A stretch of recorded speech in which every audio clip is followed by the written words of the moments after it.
Pemuda itu hanya digigit ular berbisa, tetapi ketika sampai di rumah, ia tiba-tiba mendapati tangannya yang digigit membengkak seperti kepala babi.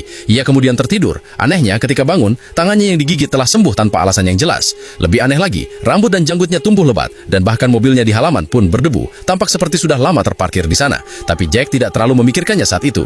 Ia hanya membersihkan debu dan pergi ke kota untuk membeli makanan. Namun ketika memasuki kota, ia tercengang. Ia mendapati bahwa di bawah terik matahari siang, tidak ada seorang pun di jalanan. Yang lebih mengejutkannya adalah jalanan dipenuhi mayat, dan mayat-mayat itu tampak seperti sudah lama mati.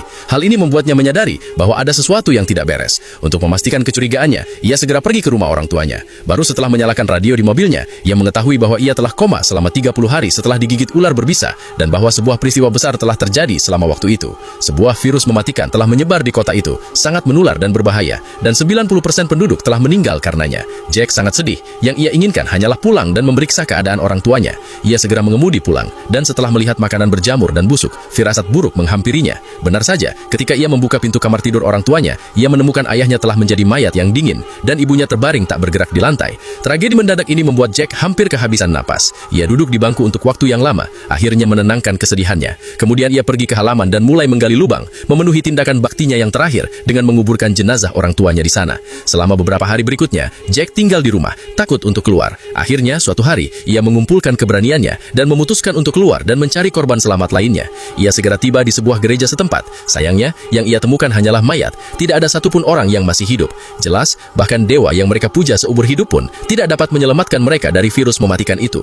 Putus asa mencari korban selamat, Jack segera membeli beberapa senjata bela diri dan kebutuhan sehari-hari secara gratis di sebuah supermarket, lalu berkendara lebih jauh. Ia tidak percaya semua orang di dunia telah mati. Namun ia belum pergi jauh ketika mendapati jalan keluar kota terblokir. Mengingat bagaimana ponselnya jatuh ke celah setelah digigit ular beberapa hari sebelumnya, dan bagaimana ia tidak dapat menghubungi siapapun sekarang, ia benar-benar hancur. "Aku akan gila," teriaknya.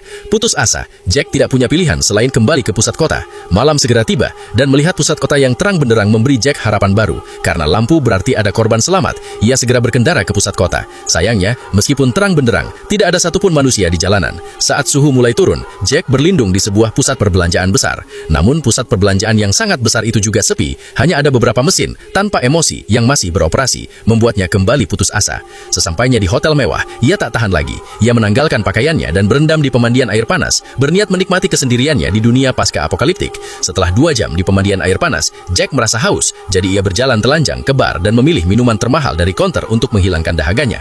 Namun tepat saat ia mengambil gelasnya, tiba-tiba ia mendengar suara seorang wanita. "Beberapa minuman." Hal ini langsung mengejutkan Jack. Ia mengira pemandangan seperti itu hanya ada dalam mimpinya. Untungnya, kedua mereka tidak terlalu memperhatikan pakaian wanita itu, karena mereka berada di tengah kiamat dan tidak terlalu peduli.